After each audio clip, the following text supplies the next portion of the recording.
Привет, друзья! Решил сделать практическое видео, где расскажу и покажу, как создавать не вполне стандартные снимки и что для этого нужно. Спойлер, иногда не потребуется ничего, иногда потребуются специфические устройства, но, к сожалению, без них не сделать такие работы.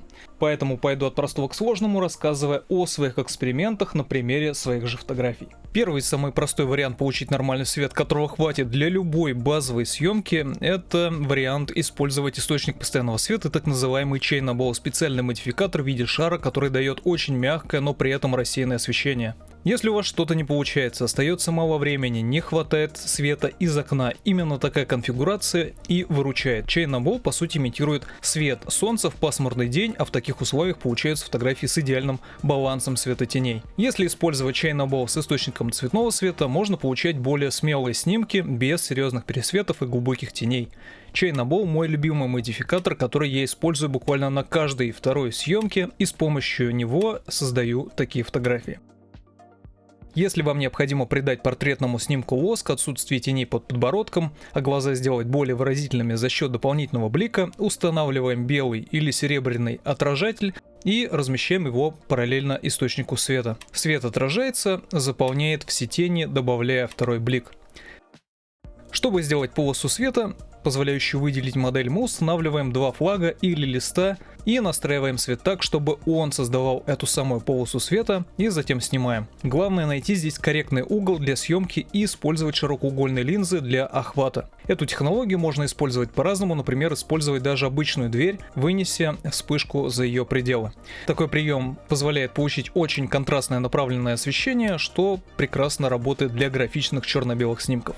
Сделать такой кадр невероятно просто. Мы берем самый большой студийный модификатор, например, Octabox или зонд на отражение с белой тканью, и используем его в роли такой стены, рядом с которой стоит модель. С одной стороны мы получаем очень чистый идеально белый фон, с другой, так как источник является контровым, то есть светит сзади, проявляется отличный контраст и баланс.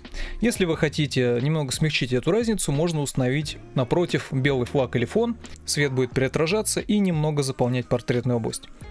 Фотофонарь, наверное, самый простой и очевидный инструмент, и при этом довольно универсальный. Его можно использовать как мобильный источник света, как источник для направленного освещения, или как возможность простым и доступным образом создать контровое освещение, просто установив на стойку. Фотофонарь можно использовать как инструмент для замораживания света на длинной выдержке. У меня был выпуск о технологии съемки, и в ближайшее время выйдет еще один. Чтобы создать уже сконцентрированную, направленную полосу света, не обойтись без оптической насадки. У меня ей тоже был посвящен отдельный выпуск.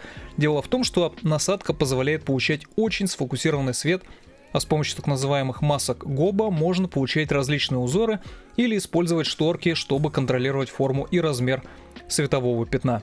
Нам остается настроить только размер и резкость света. Это потрясающий инструмент для создания нетипичных кадров, и альтернативы оптической насадке нет, если вы хотите тонко работать со светом. Другой инструмент для создания необычных кадров — это проектор. У меня тоже был выпуск по этой теме, я оставил ссылку в описании. Основная проблема проекторов, особенно недорогих, это не очень высокая яркость. Поэтому важно найти устройство с яркостью не меньше 1000 ANSI люмен и высокой контрастностью, либо снимать на высоких значениях светочувствительности фотоаппарата.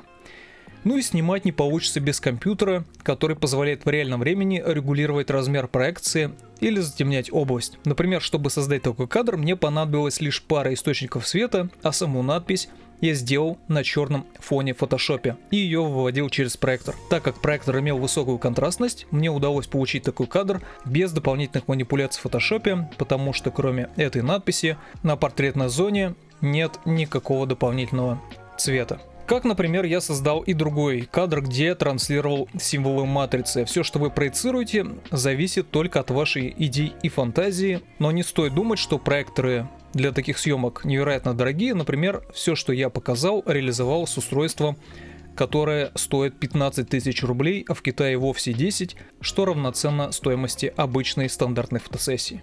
Для того, чтобы создавать вот такие эффекты, используются различные призмы и кристаллы. На мой взгляд, их использование такой читерский способ сделать фотографию чуть интереснее, даже если это был стандартный портрет. Обязательно, снимая на открытой диафрагме, нужно лишь размещать такие призмы рядом с объективом и получать необычные эффекты, которые не придется воссоздавать в фотошопе. Существует огромное количество подобных штук с разными эффектами, все они продаются на маркетплейсах и позволяют задешево создавать нетипичные кадры, которые сделают серию чуть более разнообразной.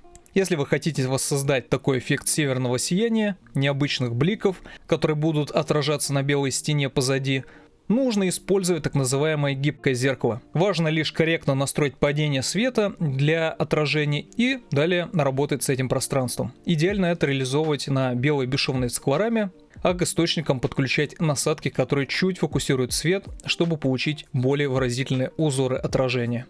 Основная проблема в том, что гибкое зеркало очень легко испортить, так как поверхность реагирует на любое прикосновение, быстро покрываясь царапинами, но сами отражающие свойства от этого никак не страдают.